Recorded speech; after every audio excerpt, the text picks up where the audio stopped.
Yang saya hormati dan saya muliakan para asatid, para sesepuh, segenap takmir Masjid As-Saggaf, hadirin yang dirahmati Allah Subhanahu wa ta'ala.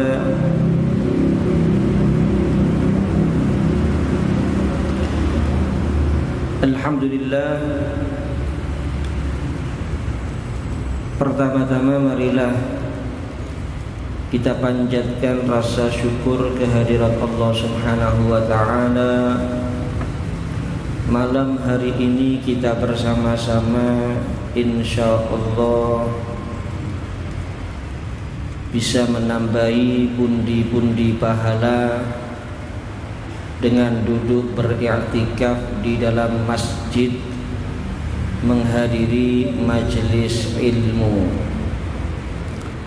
Salawat serta salam tak lupa marilah kita haturkan, kita hadiahkan kepada asyrafil anbiya'i wal mursalin, paling mulianya Nabi, paling mulianya Rasul, bahkan asyrafi khalqillahi ajma'in, paling mulianya seluruh makhluk Allah. Junjungan kita, teladan kita, Nabi besar Muhammad sallallahu alaihi wa alihi wasallam.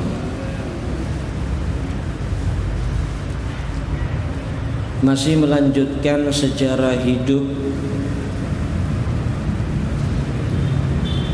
daripada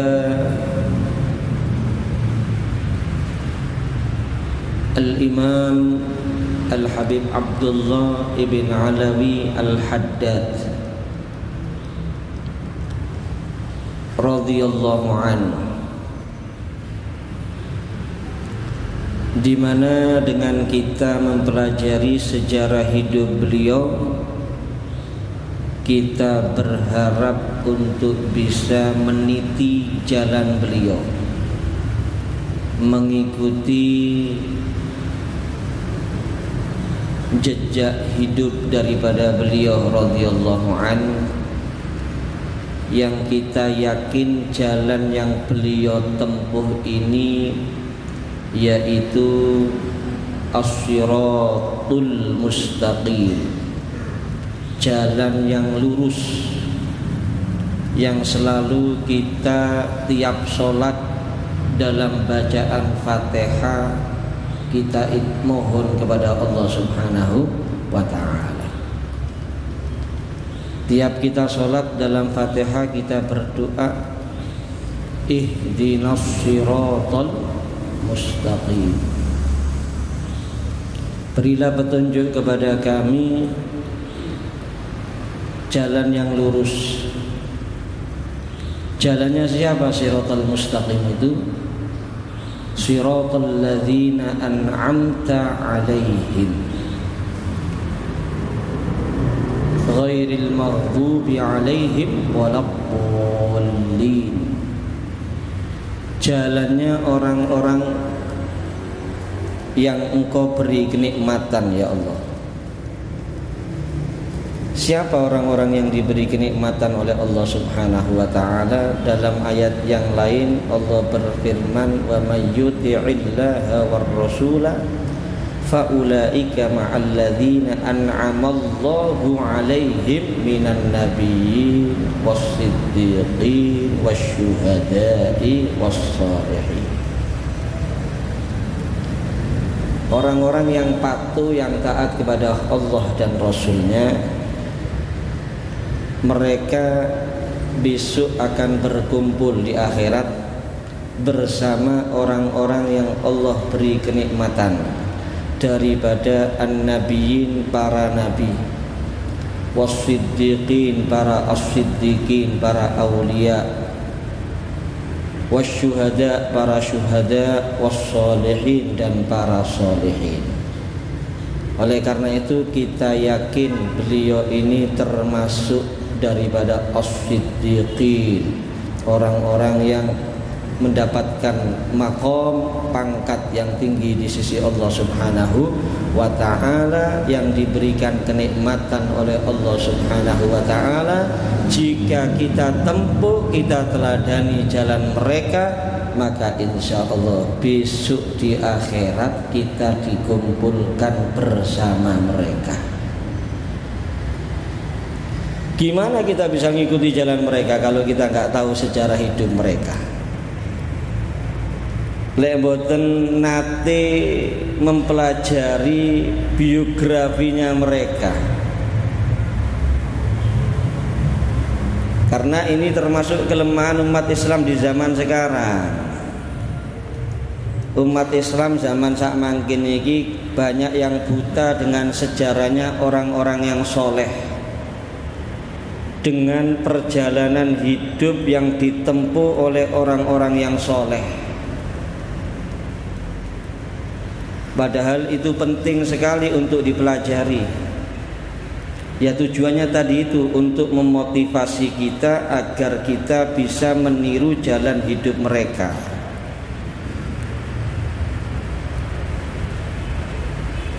Al-Habib Abdullah bin Alawi Al-Haddad ini sebagaimana disampaikan bukan cuma sekedar berilmu, tapi beliau mengamalkan ilmunya. Dan selain mengamalkan ilmunya, juga beliau ini sangat hebat, sangat mengungguli orang-orang di zaman beliau, wa tarbiyatan wa irsyadan wa da'watan wa masyikhatan bima'na hal kamil. Dalam urusan tarbiyah, memberikan pendidikan kepada umat, irsyad, memberikan petunjuk kepada umat, wa da'watan, dalam berdakwah, wa masyikhatan, dalam menjadi guru, menjadi syekh, bimakna hal kamil, dengan sempurna.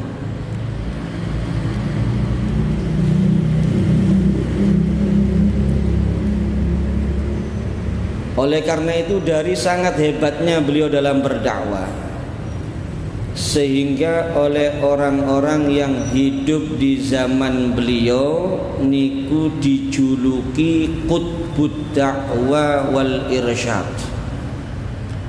Niki termasuk rojone, pemimpinnya dalam berdakwah dan dalam memberi petunjuk kepada umat.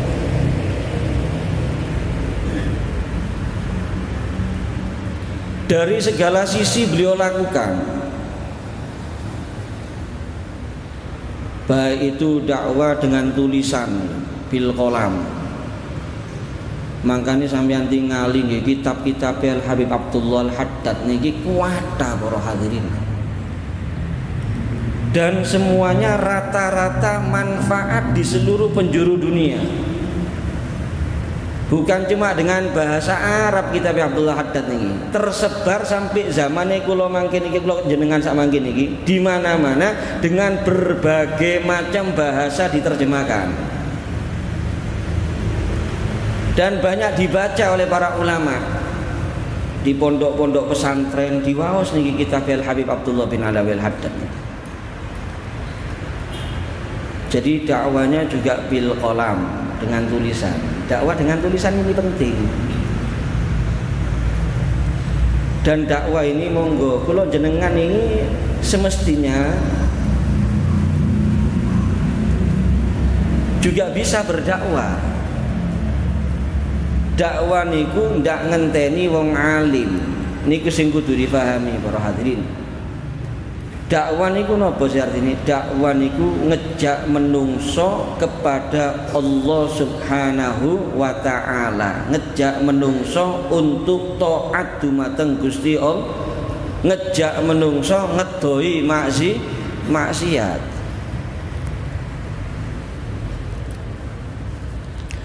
Banyak sekali fadilah-fadilah, keutamaan-keutamaan orang yang mengajak orang lain untuk berbuat baik.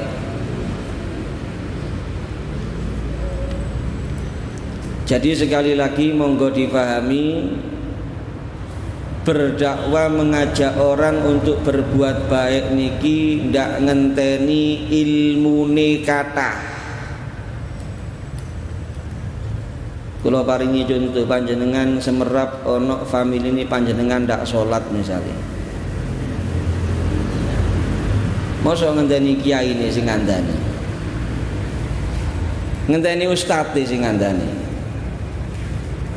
Panjenengan kan saged ngilingaken nasihatono, salat lho, kok ndak salat bahaya lho. Eman-emanen imanmu. Kok ndak salat kuwatiri matine ndak nggawa Islam, ndak nggawa iman. Lho niku dakwah bunan kaya ngoten. Itu sudah dakwah para hadirin. Mengajak orang untuk sadar, untuk tobat dari perbuatan yang tidak baik menuju perbuatan yang baik. Lho lek wong iku mau tobat sadar, setiap dia sholat panjenengan angsal ganjaran niku mili terus. Asale lak mboten sholat tau, barokai panjenengan nasihati dadi istiqomah sholat. Lho ben wong niku sholat lho, masih panjenengan pun teng kuburan mboten pedhot niku ganjarane. Setiap dia sholat terus ganjarane mili sampai tiang niku pecah, mboten pedhot ganjarane. Oleh karena itu mari semangat dakwah ini harus kita tumbuhkan pada diri kita masing-masing para hadirin. Kalau umat Islam semuanya semangat untuk berdakwah, semangat untuk berdakwah, insya Allah kebaikan ini akan tersebar kemana-mana. Lalu kadang-kadang sebutnya sing kadang dakwah teng griyane piyambak mawon boten. Niki fakta niki. Kadang-kadang bojone sing wedok niku lungguh ngrasani niku sunnah napa haram? Haram kan jelas kan. Mboten angsal kan ngrasani niku kan. Itu sudah tahu semua kan. Lho kadang-kadang sepunten sing wedok ngrasani, teng griyane kula jenengan ngrasani. Kadang-kadang sing lanang iku duduk ngelingno, duduk nasihati, malah lungguh di ngarepe ngrungokno, jadi pendengar setia. Jadi pendengar setia, tumbuh oleh tutup. Lanang ambek wedok podo. Padahal semestinya bagaimana? Kita ingatkan. Wis dik aja ngrasani, nambah itu soain jenengan iki. Atukan ge sholawat ae kanjeng. Atukan ge wirid ae, atukan ge zikir ae. Semestinya seperti itu, dan itu dakwah. Jadi dari rumah kayak kita sendiri aja kadang-kadang kita ini nggak mau berdakwah para hadirin. Dari orang yang terdekat yang wajib kita lindungi dari perbuatan dosa dan maksiat, kita tidak berdakwah. Padahal keluarga kita tanggung jawab kita. Ya ayyuhalladzina amanu qu anfusakum wa ahlikum naro. Wahai orang-orang yang beriman, qu jagalah diri kalian dan keluarga kalian. Dawuhne Al-Imam Ali bin Abi Thalib, allimuhum al khaira ay ma yanjuna bihi minan nar. Maksudnya menjaga keluarga dari api neraka ini apa? Ajari mereka kebaikan. Ajari mereka hal-hal yang bisa menyelamatkan mereka dari api nerakanya Allah.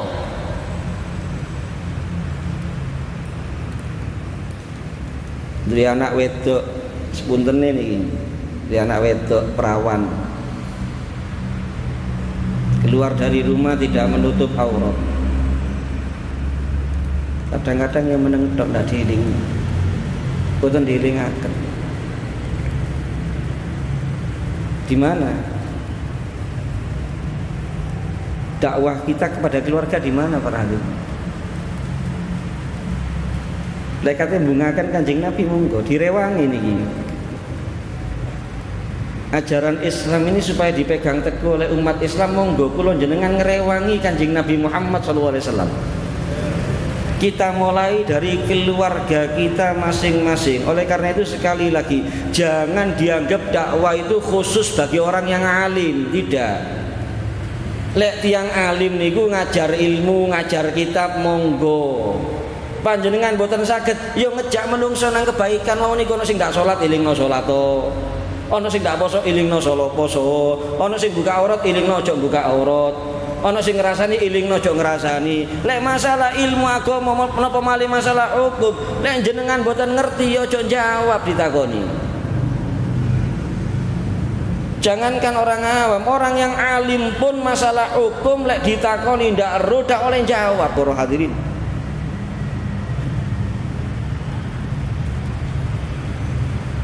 Karena kalau masalah hukum ini nggak boleh sembarangan. Orang-orang yang sudah hebat ilmunya luar biasa, bahkan mereka sudah termasuk golongannya mufti, kadang-kadang ditanya hukum mereka kadang-kadang nggak berani jawab.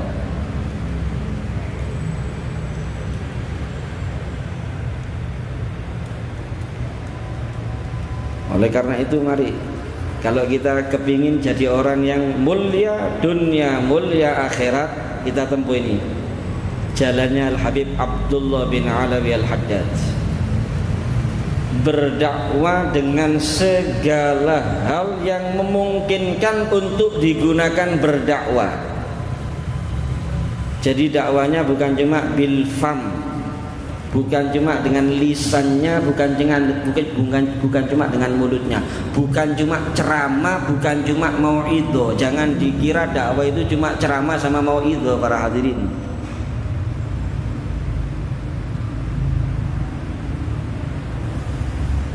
Dengan tulisan watah nih, karangannya Al-Habib Abdullah Haddad itu kata, termasuk bukan cuma kitab-kitab tok nggih. Rotibul Haddad niku termasuk barokah dakwah Habib Abdullah Haddad niku. Kula jenengan saged nikmati samangken. Rotib Al-Haddad itu bukan karangan beliau, tapi beliau itu menyusun. Beliau niku ngempalaken semuanya sumbernya dari Nabi Muhammad sallallahu alaihi wasallam. Dan itu memang bacaan yang sunnah, yang dianjurkan oleh Nabi Muhammad SAW untuk kita baca setiap malam. Oleh karena itu dianjurkan ba'dal maghrib atau ba'dal isya kalau baca Rotibul Haddad. Ada kabar gembira dari Al-Habib Abdullah Al-Haddad mengenai rotib beliau. Beliau menyatakan, man wadhaba ala hadzal ratib ruziqa husnul khatimah. Lek enten tiyang sing istiqomah dawuhnya Abdul Haddad niki, maos Rotibul Haddad niku wau, maka insyaallah meninggalnya husnul khatimah. Jadi sekali lagi bukan dari beliau itu, niku sedanten sumbere Kanjeng Nabi Muhammad SAW. Habib Abdullah Haddad cuma nyusun, nyepakaken tok damel kula jenengan iki. Lek misale panganan niku pun dimasakaken pun dihidangaken, kari mangan tok niki kula jenengan. Lek wis kari mangan tok sih ndak gelem mangan, lak kena meneng. Wis ndak kate kesel-kesel, kate ngonceki bawang, ndak kate ngonceki lombok nggih, ndak kate ngetoki daging.